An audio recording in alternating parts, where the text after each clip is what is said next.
Retail panik, bandar asing borong, 5 saham IHSG yang diam-diam dibeli institusi selama krisis Hormuz. Selama para retail panik jual saham karena harga BBM mau naik, ada orang lain yang justru lagi borong di IHSG. Bukan trader retail unyu kayak kita. Ini bandar asing, institusi besar yang gerakin uang miliaran tiap hari. Semua data ini ada di IDX, gratis. Bisa kalian verifikasi sendiri. Hari ini saya mau kasih tahu 5 saham yang lagi mereka akumulasi secara diam-diam. Dan cara kalian cek sendiri biar nggak harus percaya saya blindly ya. Oke, buat yang baru join channel ini, 2 minggu terakhir saya bahas 2 hal. Krisis minyak Hormuz yang bikin BBM langka dan rupiah yang udah di kisaran 17 ribuan. Mendekati level tertinggi dalam sejarah. 2 kondisi ini bikin satu hal terjadi di IHSG. Retail panik. Mereka jual saham karena takut market turun lebih dalam. Tapi, ada pihak lain yang reaksinya kebalikan. Dan ini yang biasa orang sebut dengan bandarmologi. Bandarmologi itu konsepnya simple. Di setiap market, ada 2 jenis pelaku. Retail, yaitu kalian, saya, kita, dan institusi besar, bandar, asing, foreign fund, pension fund, sovereign wealth fund. Mereka pegang dana yang ratusan kali lipat lebih besar daripada retail. Dan gerakan mereka itu beda banget sama kita. Retail biasanya beli waktu market naik karena FOMO. Jual waktu market turun karena panik. Bandar institusi gerakannya kebalikan. Mereka beli saat orang panik. Jual saat orang euforia. Karena posisi mereka segede itu, mereka nggak bisa tiba-tiba beli 1 triliun rupiah dalam sehari. Harga saham bisa langsung loncat dan biaya beli mereka jadi mahal banget. Jadi mereka harus akumulasi pelan-pelan di harga yang rendah. Selama berminggu-minggu dan akumulasi itulah yang ninggalin jejak di data. Yang bikin saya semangat adalah jejak itu publik. Bukan rahasia, cuma kebanyakan retail gak tahu lihatnya di mana. Sebelum saya kasih tahu 5 sahamnya, saya mau ajarin dulu kalian cara verifikasi sendiri. Karena percaya saya doang itu bahaya. Saya bisa salah atau saya juga bisa bohong, tapi data IDX nggak bisa bohong. Ada 3 sumber yang harus kalian cek sendiri. Yang pertama, itu data foreign net buy. Ini menunjukkan setiap hari di saham apa, asing beli berapa banyak, dan jual berapa banyak. Selisihnya disebut net buy. Kalau angkanya plus dan terus plus selama berminggu-minggu, itu sinyal akumulasi. Kalian bisa lihat di Stockbit, di iPod, di Mirai, atau langsung di IDX. Yang kedua, broker summary. Ini lebih dalam lagi. Kalian bisa lihat broker mana yang paling agresif di saham tertentu. Broker asing kayak CLSA, Macquarie, UBS, Credit Suisse. Kalau mereka muncul di top 5 buyer terus-terusan, itu bukan kebetulan. Itu order dari klien institusi gede. Yang ketiga, volume analysis. Kalau saham naik tipis tapi volumenya tiba-tiba meledak, itu sinyal bandar masuk. Kalau saham turun tapi volumenya kering, itu artinya gak ada panik selling beneran. Cuma retail yang gerak, bandar diem aja. 3 data ini digabungin. Kalian bisa baca pergerakan institusi dengan akurasi yang jauh lebih tinggi dari sekedar lihat harga naik atau turun. Sekarang yang menarik, selama 2 minggu terakhir, sejak Hormuz mulai kacau dan rupiah tembus 17 ribuan, ada 5 saham di IHSG yang ketiga sinyal ini muncul bareng.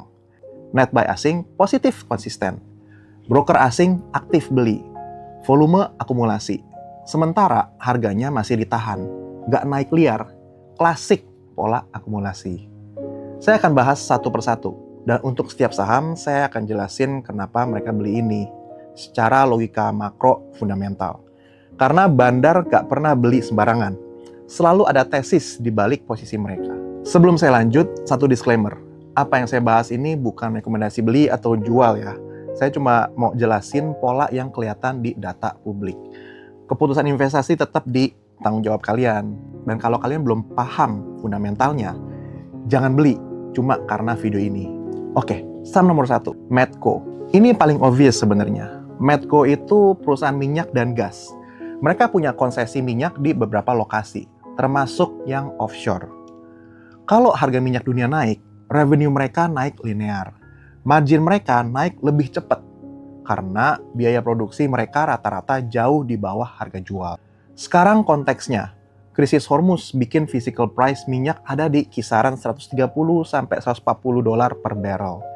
Saya udah bahas detail di video sebelumnya.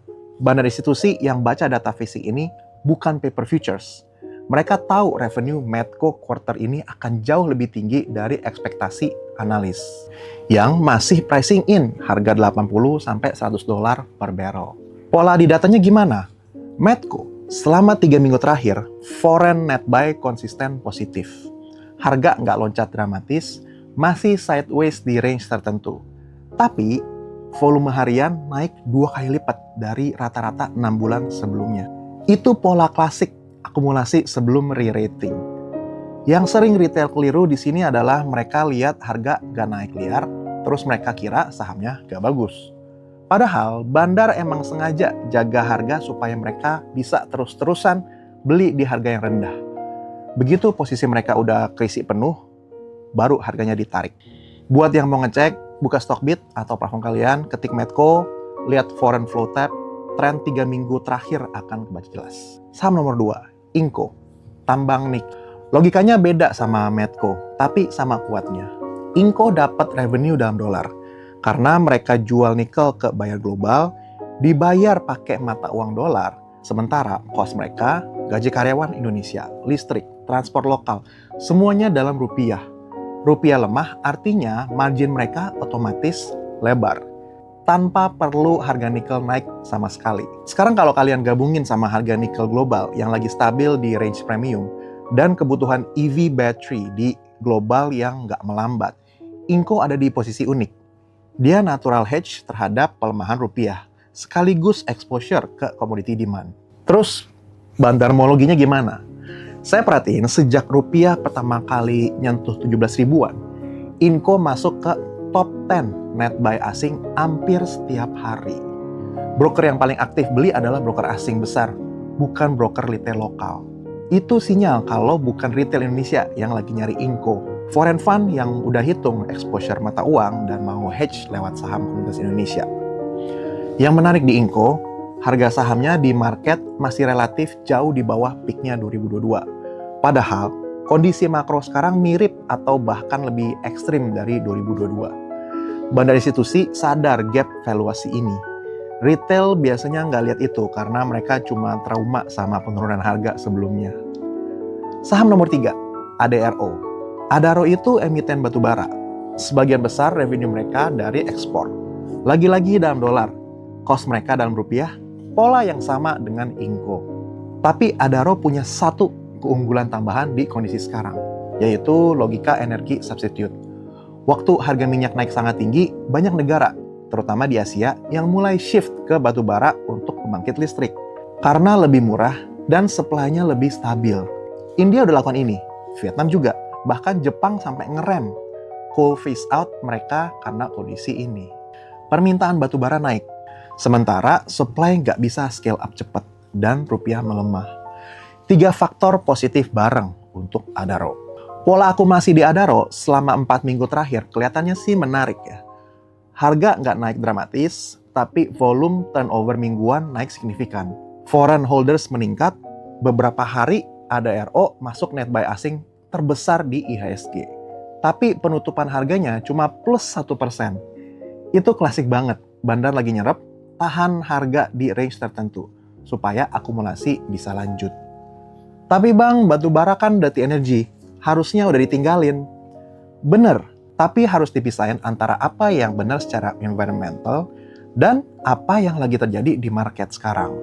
Bandar institusi nggak peduli sama emosi retail tentang environmental, social, dan governance, atau disingkat dengan ESG.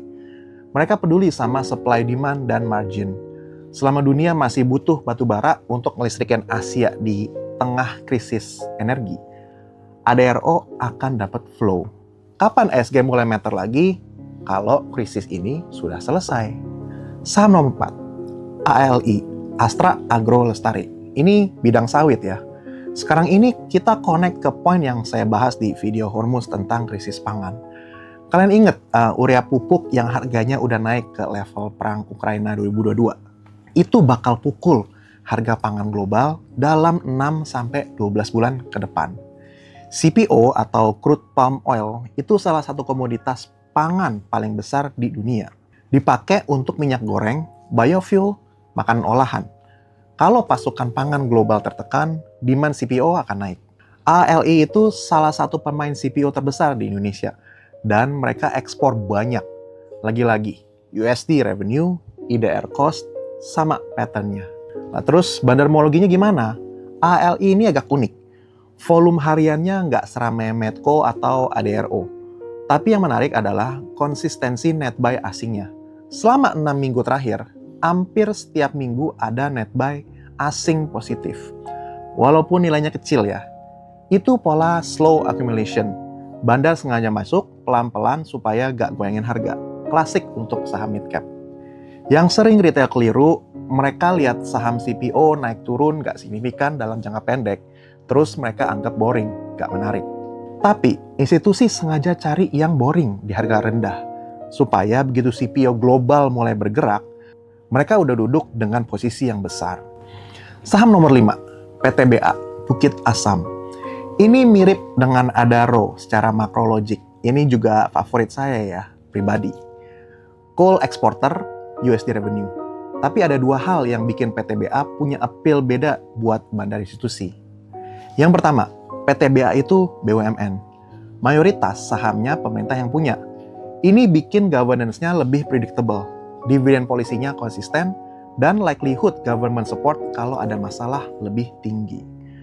Buat foreign fund yang masuk Indonesia, mereka prefer exposure lewat BUMN besar daripada swasta kecil. Yang kedua, PTBA punya track record dividen yield yang tinggi. Dalam beberapa tahun terakhir, dividen yield-nya konsisten di atas 10%. Buat institusi yang lagi cari income generator di tengah kondisi global yang nggak stabil, ini menarik banget. Apalagi karena harga batu bara yang lagi premium akibat krisis energi sekarang. Kemungkinan PTBA bisa bayar dividen yang lebih besar lagi di tahun ini. Pattern akumulasinya gimana? PTBA biasanya nggak diburu retail karena nggak terlalu seksi buat trader jangka pendek. Tapi, foreign net buy-nya konsisten plus. Dan beberapa minggu terakhir, broker asing aktif di PTBA. Itu sinyal jelas, retail nggak lirik, institusi lagi serap.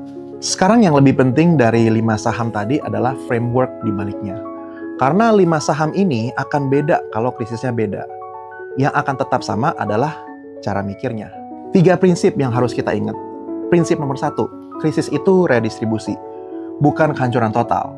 Saya pernah bilang di video rupiah 20.000, krisis selalu bikin pemenang dan pecundang lebih ekstrim. Selama ada pemenang, akan ada saham yang naik. Tugas smart investor adalah cari sisi mana yang menang, bukan ikut panik di sisi yang kalah. Prinsip nomor 2, bandar institusi punya akses informasi dan modal yang nggak bisa kalian ikutin. Tapi gerakan mereka ninggalin jejak di data publik. Yang membedakan retail biasa sama smart retail adalah smart retail itu tahu untuk lihat di mana jejak itu dan punya kesabaran untuk ngikutin, bukan ngelawan. Prinsip nomor 3, akumulasi institusi itu lambat dan boring. Kalau kalian cari saham yang akan naik 50% besok, ini bukan strateginya. Strategi ini buat orang yang siap pegang 6-18 bulan. Ngikutin pola makro dan biarin compounding bekerja. Sekarang action item yang konkret buat kalian. 1. Buka platform investasi kalian. Pilih 1 dari 5 saham yang tadi kalian ngerasa fundamentalnya bagus, kalian paham. Cek foreign flow tab di saham itu untuk 4 minggu terakhir. Lihat sendiri polanya. 2. Jangan langsung beli besar. Kalaupun mau ikut, pakai strategi DCA, Dollar Cost Averaging. Cicil pembelian dalam 4-8 minggu, karena timing pasti meleset. Dan DCA itu ngelindungin kalian dari beli di pucuk harga lokal. 3. Set up watchlist 5 saham ini. Cek foreign net buy seminggu sekali minimal. Kalau pola akumulasinya mulai berhenti atau berubah jadi distribusi, itu sinyal bandar mulai keluar. Saatnya kalian juga reposisi. Ada 3 pushback yang biasanya muncul kalau saya bahas topik kayak gini. Saya bahas satu-satu ya. Pertama, tapi bang, bandar juga bisa salah. Yes, bener banget. Bandar bisa salah, tapi pertanyaannya, kalian mau betting sama orang yang punya akses analis tier 1 modal miliaran dan track record puluhan tahun, atau sama feeling kalian sendiri yang baca portfolio sambil scroll TikTok, IG, segala macam. Probability-nya itu beda jauh, bukan kepastian, tapi probability. Kedua, tapi bang, ini namanya market manipulation. Ikutin bandar itu legal nggak sih? Akumulasi bukan manipulasi. Akumulasi itu legal. Yang ilegal adalah goreng saham, pump and dump. Kasih informasi palsu ke pasar. Apa yang saya jelasin tadi cuma baca data publik dari aktivitas yang legal dan transparan. Kalau kalian ikut posisi mereka berdasarkan analisis itu juga legal. Yang nggak legal cuma kalau kalian kerja di sekuritas dan tahu order klien kalian, terus front run mereka. Nah, itu beda topik ya. Ketiga, tapi bang, modal saya cuma 1 juta sebulan. Gimana nih? Justru ini yang paling bagus buat strategi ini. DCA dengan modal kecil di setiap bulan, di 1 atau 2 saham yang kalian paham, selama 12-24 bulan. Itu sebenarnya strategi yang sama persis dengan yang dilakukan bandar institusi. Cuma versi mini. Mereka akumulasi pelan-pelan, kalian akumulasi pelan-pelan, bedanya cuma skala. Tapi mekanismenya itu sama. Bottom line-nya adalah 1. Krisis bukan saatnya panik. Justru ini adalah momen di mana perbedaan antara smart investor dan retail yang emosional itu paling kelihatan. Yang panik, jual di harga rendah. Yang sabar baca data, akumulasi. 2. 5 saham yang saya bahas tadi, Medco, Inco, ADRO, ALI, PTBA, itu cuma kandidat, bukan rekomendasi mutlak. Pekerjaan kalian sebagai smart investor adalah verifikasi sendiri. 3. Framework lebih penting dari ticker. Ticker akan berubah setiap krisis. Framework cara baca data foreign flow, broker summary, volume, akan berlaku selama IHSG masih ada. Ini skill yang berharga seumur hidup. Saya nggak bisa janjiin kalian akan untung dari video ini. Tapi saya bisa janjiin satu hal. Kalau kalian terapin framework ini dengan disiplin, kalian akan jauh lebih dewasa secara investasi dalam 12 bulan ke depan. Dibanding dengan 99% retail yang masih cuma reaktif sama berita. Kalau video ini berguna, share ke teman investor kalian. Karena makin banyak retail yang bergerak rasional, makin sehat market kita semua. Gue Mark Hartono, sampai jumpa di video berikutnya. Bangun pagi buka chart, warna merah kayak darah. Katanya hold jangka panjang tapi panik paling parah. Katanya riset semalam nonton TikTok 2 jam.